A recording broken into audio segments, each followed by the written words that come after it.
Abraham mourut à l'âge de 175 ans. Comme Dieu le lui avait promis, dans une vieillesse heureuse, âgé et satisfait, il rejoignit ses pères. Ensemble, ses fils Yitzhak et Ishmaël l'enterrèrent dans le caveau de Marpella, aux côtés de Sarah son épouse. Yitzhak, béni par Dieu, s'établit alors près du puits du vivant qui me voit. Près de 20 ans étaient passés et Yitzhak et Rivka n'avaient toujours pas eu la chance d'avoir un enfant. Ils prièrent avec insistance l'Éternel pour que Rivka puisse concevoir une descendance. Dieu écouta la prière d'Yitzhak et sa femme devint enceinte. Mais il semblait à Rivka que les enfants se bousculaient en son sein. Perplexe, elle en était découragée.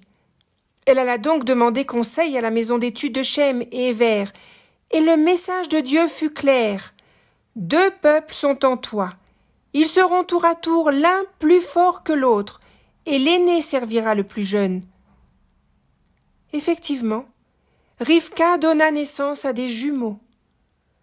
Le premier enfant qui sortit était couvert de poils roux. Ils le nommèrent Esav. Puis son frère sortit en tenant Esav par le talon. Ils le nommèrent Yaakov. Les 2 enfants grandissaient, puis ils commencèrent à devenir très différents l'un de l'autre.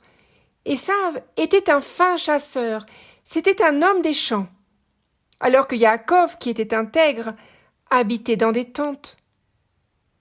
Yitzhak aimait Esav parce qu'il le nourrissait du produit de la chasse.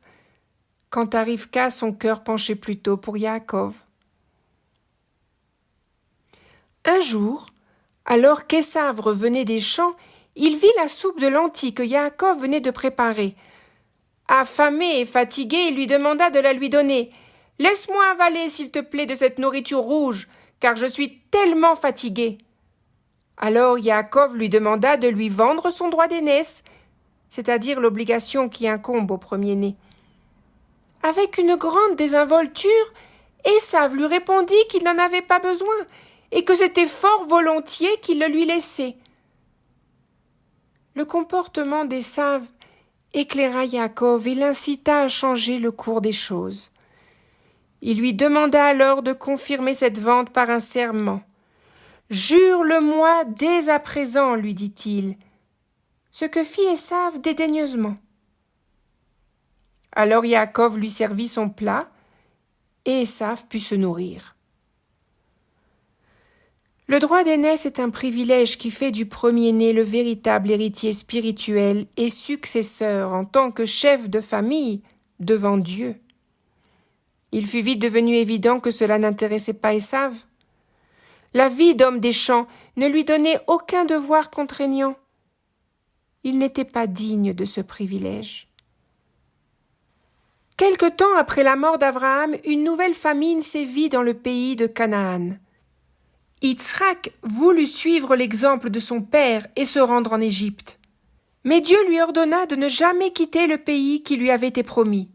Il lui confirmait ainsi le pacte établi avec son père. « À ta descendance, je donnerai toute cette terre, et par ta descendance seront bénis tous les peuples de la terre. » Alors Yitzhak se rendit uniquement dans le pays des Pélishtim.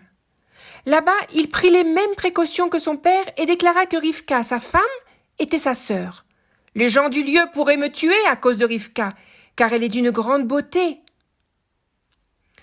Or, cette fois-ci, Aviméler s'en rendit compte et fut mécontent. Il en réprimanda Yitzhak pour leur avoir caché la vérité. « Que nous as-tu fait là ? Peu s'en est fallu que quelqu'un du peuple ne prenne ta femme et tu nous aurais tous rendus coupables. » Aviméler demanda alors au peuple de ne pas faire de mal à Yitzhak et à Rivka. Yitzhak put donc continuer à vivre dans ce pays paisiblement, et cette année-là il s'enrichit au centuple grâce à ce qu'il y cultiva. Sa richesse devint si vaste et prospère que les Pélishtim le jalousèrent.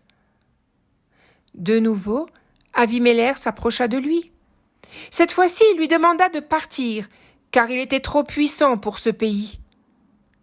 Yitzhak s'éloigna et s'établit dans la vallée de Guérar, loin de la ville. Puis à Beersheba. À cet endroit, il construisit un autel, car Dieu lui parla afin de le rassurer. « Je suis avec toi, je te bénirai, et je multiplierai ta postérité grâce à Abraham, mon serviteur. » Quelque temps après, Avimelech lui rendit une nouvelle visite, amicale celle-ci, car il avait constaté que Dieu protégeait Yitzhak de la même manière qu'il avait protégé Abraham. Alors Avimelech voulait faire un pacte avec Yitzhak, un traité de paix et de bonne entente. Ils conclurent ce pacte, mangèrent, et Avimelech rentra dans son pays. Ésav, de son côté, décida de se marier. Il avait 40 ans, l'âge où son père Yitzhak avait épousé Rivka, sa mère. Il pensa donc à s'établir et prit plusieurs épouses, qui causèrent beaucoup de peine à ses parents.